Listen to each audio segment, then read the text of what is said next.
Assalamualaikum warahmatullahi wabarakatuh. Pertama sekali terima kasih buat adik-adik sekalian pada perkuliahan pada hari ini. Hari ini saya akan memberikan materi adalah konversi satuan, baik itu besaran, dimensi, dan satuannya. Baik, perkuliahan ini adalah untuk mengenal lebih jauh ataupun dasar-dasar dari sebuah konversi.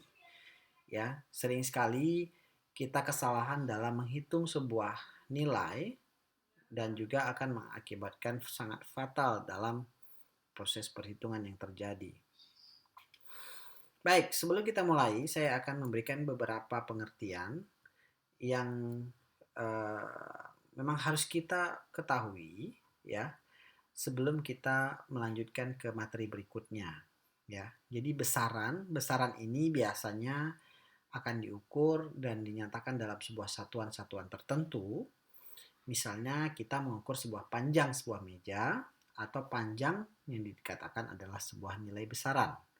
Ya, jadi besaran ini dapat kita ukur dan juga dapat kita identifikasikan bahwa dia memiliki sebuah nilai. Ya. Ada hal lain, misalnya saya mau mengukur sebuah rumah atau saya mau mengukur sebuah tanah. Jadi kita butuh dimensi yang dapat kita ukur dan kita dapat memberikan sebuah nilai dari sebuah besaran yang kita temukan, ya. Oke. Nah, dalam hal ini kalau di dalam ilmu fisika menjelaskan bahwa ilmu yang menjelaskan sebuah fenomena alam yang menjadi sebuah objek pengamatan.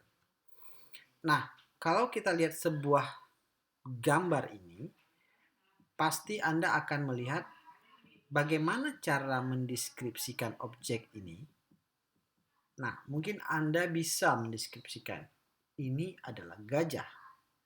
Ya, benar ya, gambarnya gajah besar sekali, gajah. Ya. Dan kalau kita lihat lagi, gambar gajah juga. Nah, gajah dengan gadingnya, dengan orang yang sedang menggendong anak kecil. Ya, kalau kita lihat ini ada gajah berwarna coklat besar dan ada orang dan ada bayi ataupun anak yang lebih kecil. Ya. Nah, kalau kita mau lihat kembali kita akan deskripsikan emosi dari gajah labil dan memiliki kulitnya kasar. Warnanya adalah coklat. Ya. Kemudian kita temukan lagi gading panjang atau memiliki gading yang panjang dan lebih tinggi daripada orangnya. Tenaga dari gajah ini juga kuat, ya. Nah, kalau kita lihat di gambar sebelahnya, ada orang naik di atas gajah sedang mengukur. Nah, ya, atau ada gajah yang sedang atraksi dengan timbangannya. Berapa berat si gajah ini? Nah, kalau kita bandingkan, tingginya dari gajah 2,5 meter, beratnya 4 ton, panjangnya 5 meter, ya. Nah, kalau yang di atas tadi, emosinya, warna, ini adalah sebuah nilai yang dapat kita ukur yang dikatakan adalah besaran non-fisik. Nah, besaran non-fisik ini adalah besaran yang tidak terukur. Ya, tidak ada nilainya. Nah, tetapi sesuatu hal yang deskripsinya secara kualitatif itu adalah salah satu besaran non-fisik yang tidak terukur. Dan sesuatu deskripsi yang kuantitatif yang memiliki nilai atau jumlah, ya, misalnya tinggi, massa, panjang, ini dikatakan adalah sebuah besaran fisik atau besaran yang memiliki nilai, ya. Jadi nilai inilah yang menjadi dasar sebuah deskripsi secara kuantitatif, ya. Jadi Anda bisa membedakan antara besaran non fisik dan juga besaran fisik.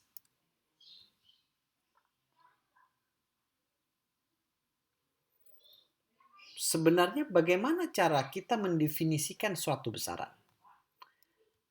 Nah, masa emas, ya, kita dapat mendefinisi jumlah materi yang dikandung dari emas tersebut. Berapa? Bagaimana cara kita mengukur? Ya, kalau zaman dulu Anda bisa lihat di sebuah gambar, dimasukin di sebuah timbangan sebelah kiri emasnya, sebelah kanan adalah timbangannya, anak timbangan. Nah, anak timbangan dan emas ini akan dibandingkan. Kalau sama berarti beratnya sama. Artinya perbandingan dengan anak timbangan, beberapa buah anak timbangan yang diperlukan untuk mendapatkan skala seimbang dalam suatu besaran yang kita lakukan. Nah, hasilnya bila massa emas sama dengan 5 kali massa anak timbangan, berarti beratnya adalah konversi dari sebuah anak timbangan tersebut. Nah,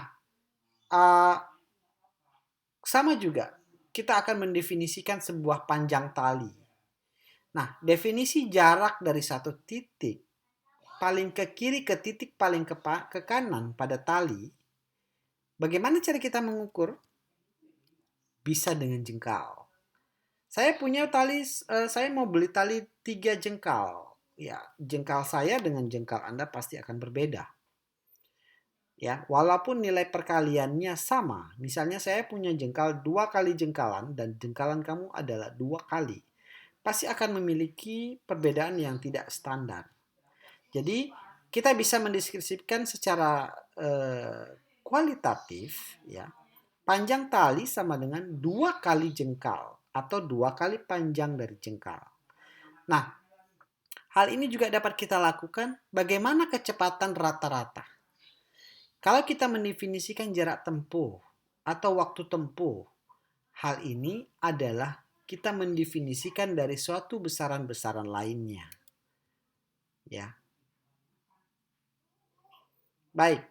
Nah, ada beberapa besaran yang kita dapat mendefinisikan hanya dengan menggambarkan bagaimana cara kita mengukurnya. Massa emas ya sama dengan 5 kali massa anak timbangan.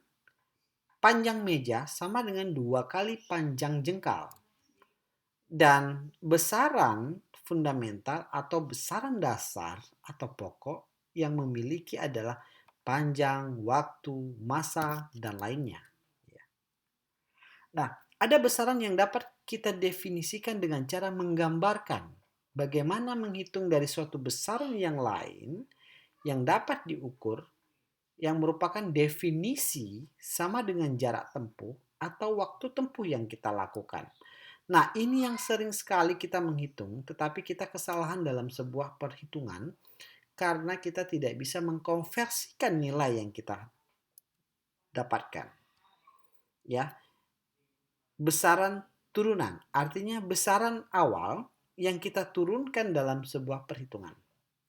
Misalnya, saya mau hitung luas, kemudian saya hitung volume, saya mau hitung massa jenis, artinya adalah gabungan antara panjang, lebar, tinggi, dan massa jenis dan lain-lainnya yang merupakan adalah besaran turunan, artinya adalah perkalian dari beberapa besaran pokok yang menghasilkan sebuah besaran yang dinamakan adalah besaran turunan.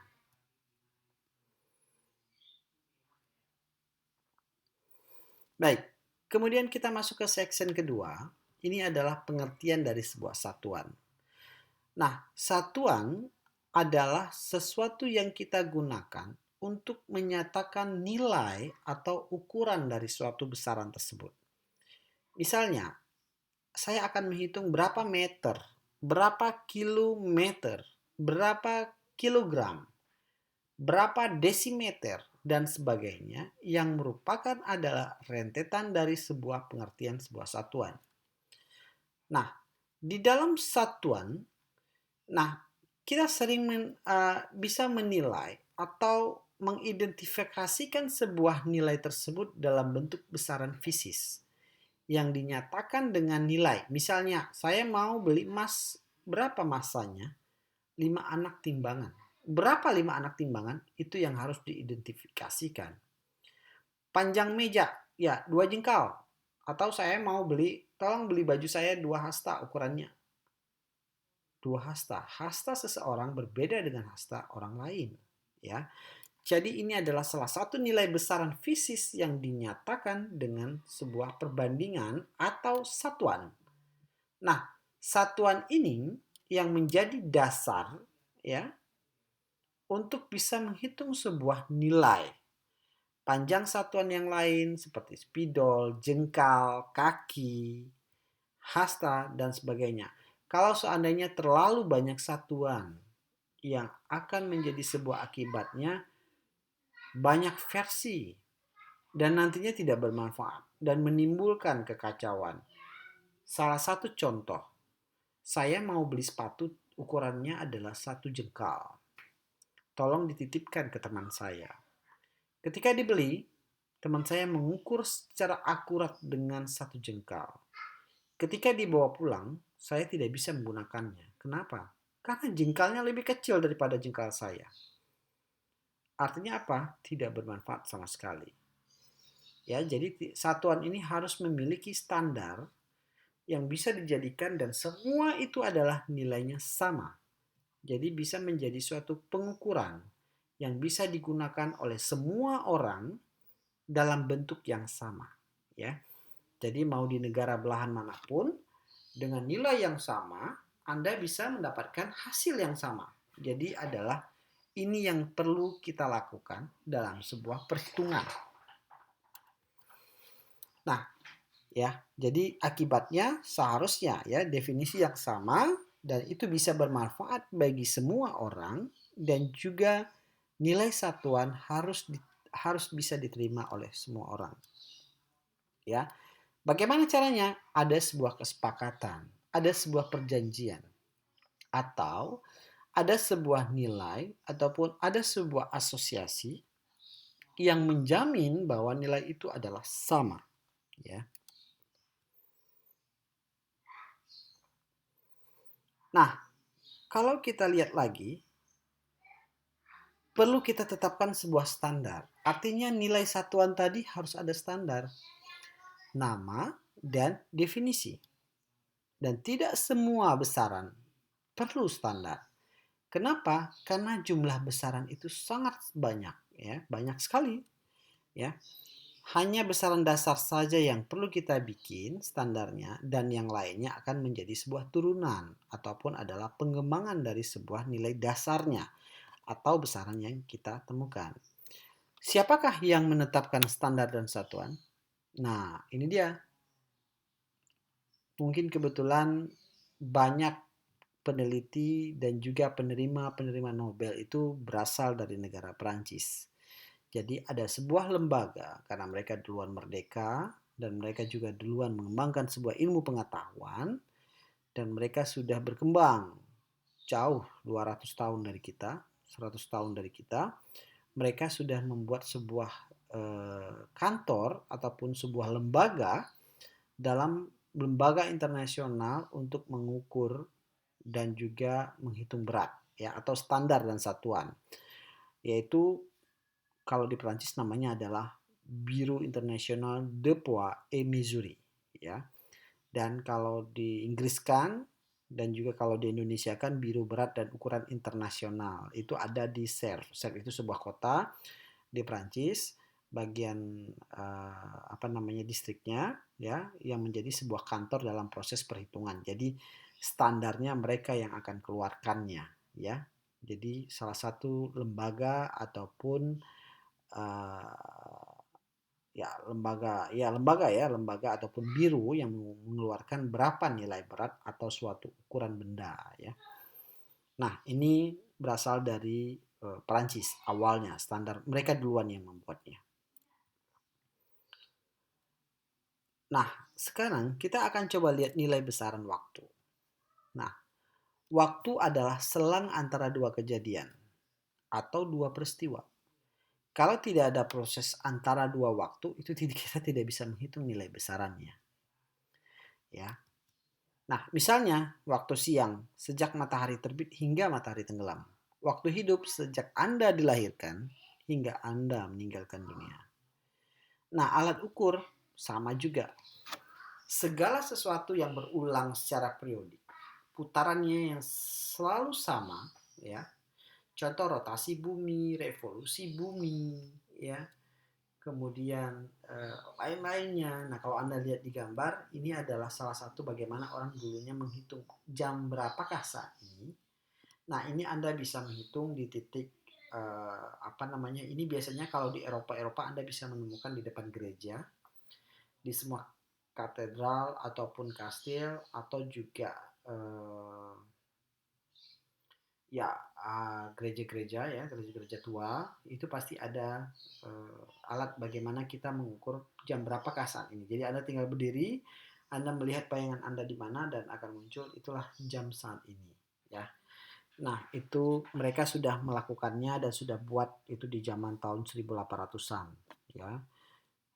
Dan kemudian ada lagi alat ukur yang mereka kenal dengan jam pasir, ya. Jadi pasirnya akan menghitung berapa jam ketika sampai dengan pasir tersebut akan turun ke bawah dan juga dibalik lagi dan seterusnya.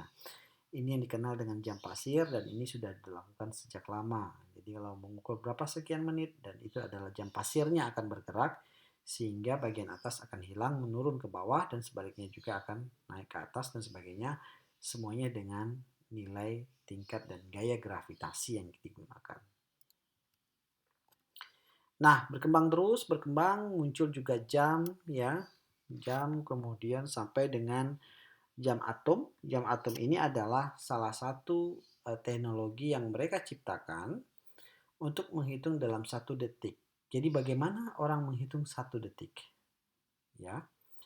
Jadi perhitungan 1 detik ini didapatkan dari suatu nilai waktu yang kita perlukan mencapai 9 miliar, ya kayaknya juta, ratus miliar, ya.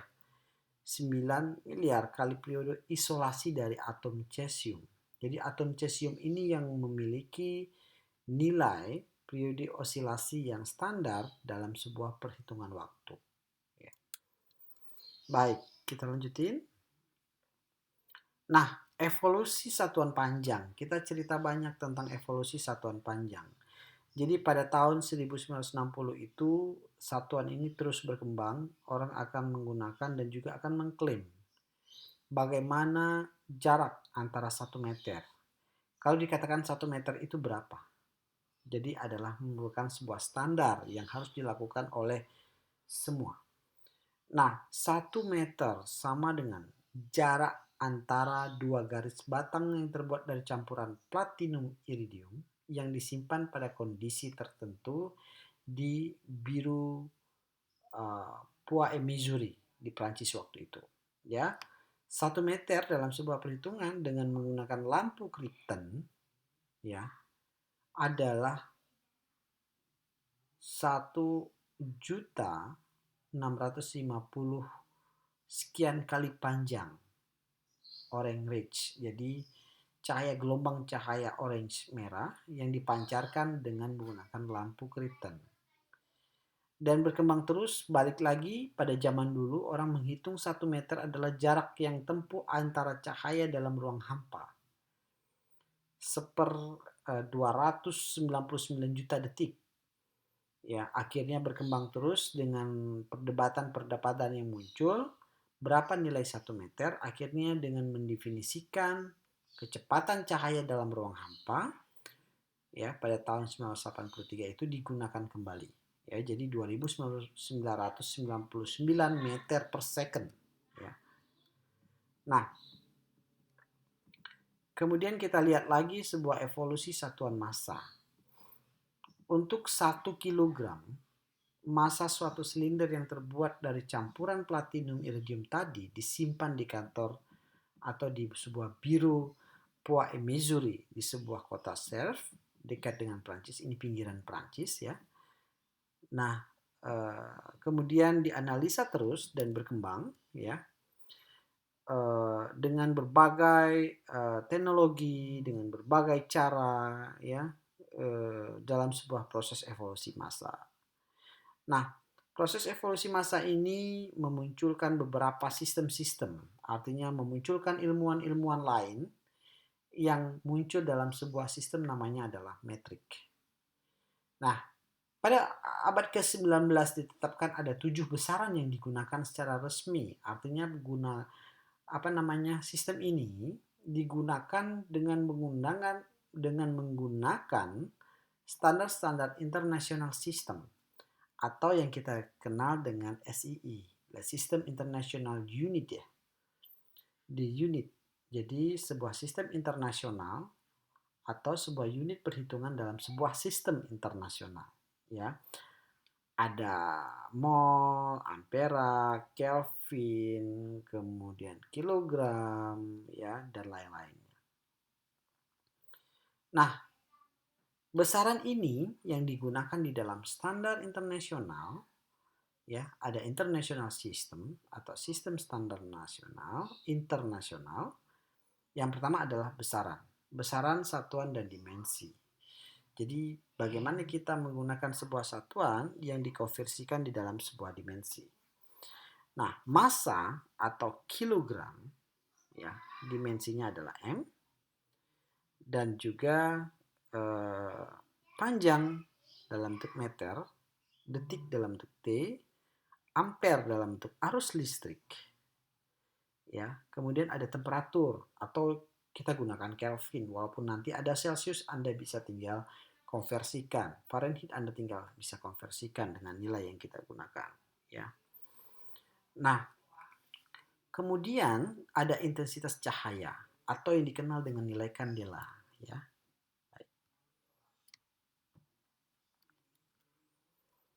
Nah, sistem ini dikenal dengan CGS. Ada juga ya, CGS ini biasanya mereka gunakan untuk perhitungan-hitungan besaran. Ya, besarannya adalah misalnya massa, panjang, waktu, itu adalah sistem Gaussian, ya, Gaussian atau international standard. Jadi dua standar ini yang selalu digunakan, tetapi memiliki memang aspek-aspek aspek-aspek yang berhubungan langsung ya dengan nilai-nilai yang kita gunakan. Nah, ada lagi satu lagi namanya adalah sistem Inggris. Ya, jadi kita gunakan dua sistem, sistem Gaussian atau sistem Inggris. Tapi umumnya kita gunakan lebih ke Gaussian. Ya, tapi kalau Inggris kita gunakan juga, tapi panjang itu jarang sekali kita gunakan kaki. Sentimeter biasanya. Ya, kalau massa juga kita gunakan gram. Di pasaran Anda bilang stroke nggak tahu. Waktu juga kita gunakan biasanya adalah detik. Kalau waktu ini mungkin hampir sama. Ya, jadi mungkin hampir sama dalam sebuah proses sebuah sistem ini. Nah, besaran turunan atau satuannya adalah meter per second dan nilai percepatan meter per second kuadrat. Ya, dimensinya Anda bisa lihat, nilai meter adalah L, per second itu adalah T, karena T-nya di bawah jadi -1 dia. Ya. Joule, kemudian usaha energi kalor, daya, tekanan, ya, sebuah Pascal, ya, nilai Pascal, Newton per meter kuadrat, kemudian potensi listrik, dan juga satuannya adalah volt. Nanti kita bisa hitung potensi listrik volt, ya, M L kuadrat bagi T-3 I-1. Atau hambatan juga bisa kita hitung dalam sebuah besaran-besaran turunan. Jadi besaran turunan ini adalah nilai-nilai dasar atau nilai-nilai besaran pokok yang kita gunakan untuk menghitung nilai besaran selanjutnya dengan menggabungkan beberapa metode atau nilai, misalnya kecepatan meter per second. Jadi berapa waktu yang dibutuhkan dalam waktu 1 detik. Berapa waktu percepatan meter per second kuadrat. Ya, tergantung dari nilainya atau usaha energi kalor yang dibutuhkan, berapa nilai joule-nya yang kita dapatkan dalam bentuk kilogram meter kuadrat per second kuadrat. Ya, ini adalah salah satu nilai besaran dari sebuah turunan. Oke. Kalau ini Anda bisa menjawabnya, pasti. Antara besaran dan satuan, mana yang tidak tepat? Ya, jawabannya adalah, ya, Anda silakan jawab di bawah, ya. Anda silakan jawab di kolom bagian bawah pada komen di bawah ini, ya. Baik, Anda akan jawab jawabannya. Baik, kita akan masuk lagi ke bagian berikutnya adalah pengukuran. Nah, pengukuran merupakan salah satu pembanding antara suatu besaran dengan besaran lainnya. Jadi kalau kita mengukur pasti kita harus memiliki pembandingnya. Kalau kita tidak punya pembandingnya, kita tidak akan bisa mengukur suatu besaran. Ya, oke. Nah, alat ukurnya apa saja? Ya, saya rasa ini Anda juga sering menggunakannya. Kemudian ya keseharian lah. Ya, salah satu contoh penggaris. Nah, penggaris ini Anda sering temukan banyak nominal-nominalnya. Ada yang mili, ada yang senti, ya. Ada yang inci tergantung penggunaannya. Dan ini sudah secara umum dan pasti kita gunakan di dalam keseharian kita dalam sebuah menghitung nilai. Micrometer screw, ya, sama Anda mengukur berapa nilai ketelitian yang Anda miliki, ya. Ketelitiannya adalah lebih kecil dari 0,01 milimeter, ya. Anda bisa mengukur dengan berbagai jenisnya dan jangka sorong ukurannya adalah 0,01 milimeter. Jadi kalau ditanya mana yang lebih akurat, ya Anda bisa menjawabnya ya dari gambar yang saya sampaikan ini.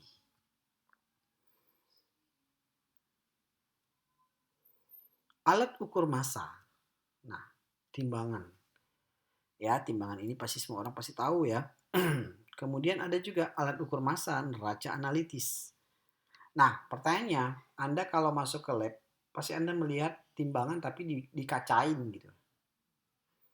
Ya, ada timbangan yang nggak dikacain, ada timbangan yang dikacain. Apakah perbedaannya? Ya, jadi perbedaannya adalah ketika di kaca, bahwa tidak ada efek lain di sampingnya. Artinya tidak ada gerakan, udara, tiupan, dan sebagainya. Sehingga benar-benar akurat dari nilai timbangan tersebut.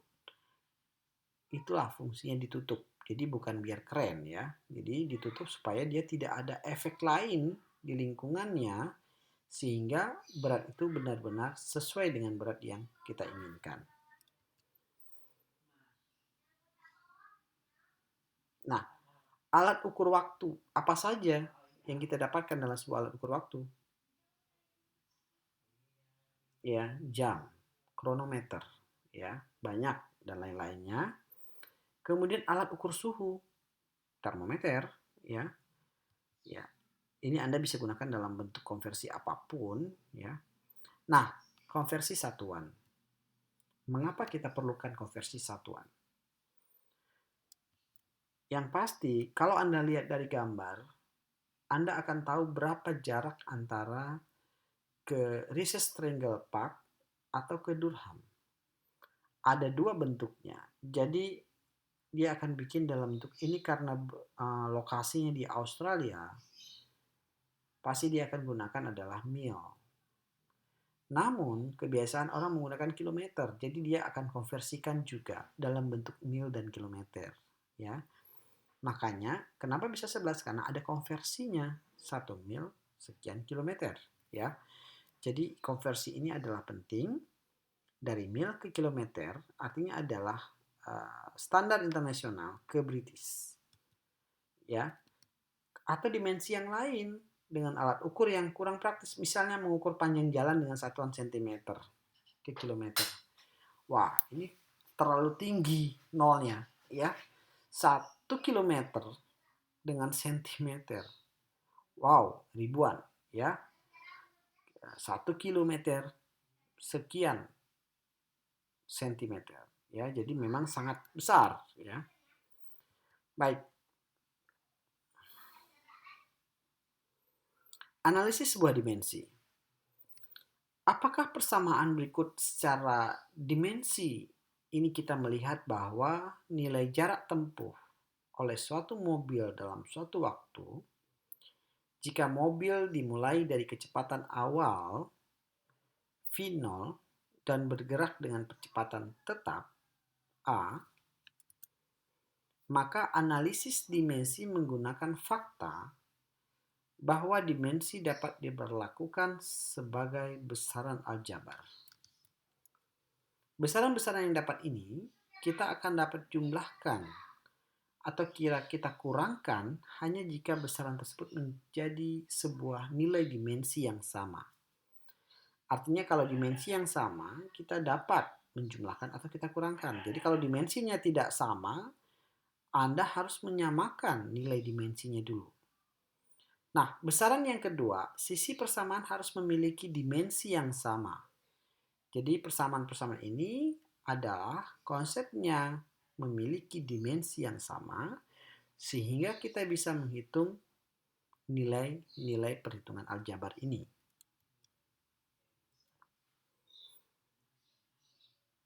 Nah, kita coba menghitung nilainya. X sama dengan V0 T plus setengah A kali T kuadrat. Kita ganti dalam bentuk sebuah dimensi, ya.